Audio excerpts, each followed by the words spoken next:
মহাভারতে কর্ণকে তো আমরা সবাই চিনি এবং জানি। কর্ণকে সবাই দাতাকর্ণ বলতেন, আবার আর একটা খোঁচা দিয়েও কথা বলতেন তাকে, তিনি নাকি সুতপুত্র। কিন্তু আসলে কর্ণের জন্ম হয়েছিল কিভাবে সেই সম্বন্ধে একটু বলি। কর্ণের মা ছিলেন কুন্তী। কুন্তী ছিলেন রাজা শূরসেনের কন্যা। কুন্তী যখন ছোট ছিলেন তখন শূরসেন তাকে কুন্তী ভোজের কাছে তুলে দিয়েছিলেন। কুন্তী ভোজের কাছে ছোটবেলা থেকে তিনি লালন পালন হতে থাকেন। কুন্তী যখন বড় হলো তখন কুন্তী ভোজ কী করলেন, দুর্বাসা মুনির সেবা যত্নের জন্য কুন্তী ভোজকে লিপ্ত করলেন। দুর্বাসা মুনিকে কুন্তী যার পর নয় সেবা যত্ন করাতে দুর্বাসা মুনি খুব খুশি হলেন এবং কুন্তীকে এক মন্ত্র দিলেন। তিনি এক বরদান করলেন। সেই মন্ত্র হলো, কুন্তীকে বললেন যে তুমি যে দেবতাকে আবাহন করবে অর্থাৎ ডাকবে সেই দেবতা কিন্তু তোমার কাছে চলে আসবে। এই শুনে কুন্তী খুব খুশি হলেন এই মন্ত্র শুনে।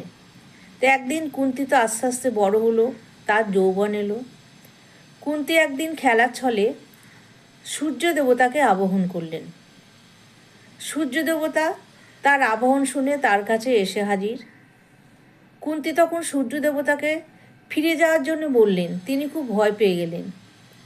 কিন্তু সূর্য দেবতা তো শুনলেন না কোনো কথা। তিনি বললেন যে তুমি আমাকে আবাহন করেছো বলেও এসেছি, এখন তোমাকে আমার কাছে সঁপে দিতে হবে। এই কথা শুনে কুন্তী খুব ভয় পেয়ে গেলেন। কিন্তু সূর্য দেবতা বললেন, না, আমি যখন এসেছি আমার কাছে তোমাকে সঁপে দিতে হবে। অবশেষে কুন্তী নিরুপায় হয়ে সূর্য দেবতার কাছে নিজেকে সঁপে দিলেন। এবার হলো মহাবিপদ। কুন্তী যখন গর্ভবতী হলেন তখন সে গর্ভকে তিনি লুকিয়ে রাখলেন এই কারণে যে তার জন্মদাতা পিতা শূরসেন এবং কুন্তীভোজের মুখে যাতে কালি না পড়ে। যখন সময় এলো কুন্তী কী করলেন, সেই শিশুপুত্রটিকে একটি পেটিকার মধ্যে চারদিকে মধু লাগিয়ে অশ্রু নদীতে তিনি ভাসিয়ে দিলেন। এবার সেই পেটিকা ভাসতে ভাসতে চলে গেল চর্মণ নদীর দিকে। সেখান থেকে গেল যমুনায়, আর যমুনার পাশেই ছিল গঙ্গা। কুন্তীর মনে সবসময় ভয় ছিল, আমার শিশুপুত্রটি বাঁচবে তো, যেন সেই মধু চেটে চেটে সে খায় এবং বাঁচতে পারে। অবশ্য সূর্য দেবতা কথা দিয়েছিল সে তাকে রক্ষা করবে।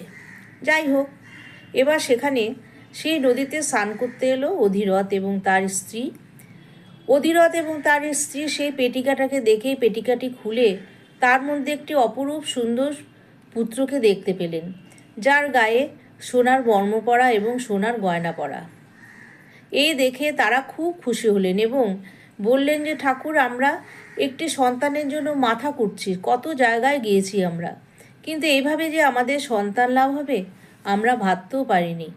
তোমার কাছে অনেক ধন্যবাদ। এই বলে সেই সন্তানকে তারা বুকে আঁকড়ে ধরলেন এবং আস্তে আস্তে সেই সন্তানকে বড় করতে লাগলেন। সে সময় ব্রাহ্মণরা এরকম সন্তানকে বলতেন বসু সেন, তাই তার নাম ছিল একটা বসু সেন, অর্থাৎ স্বর্ণপুত্র। এইভাবে কিন্তু কর্ণের জন্ম হয়েছিল এবং সে আস্তে আস্তে বড় হলো। তিনি অধিরথের পুত্র ছিলেন বলে তাকে সুতপুত্র বলা হতো।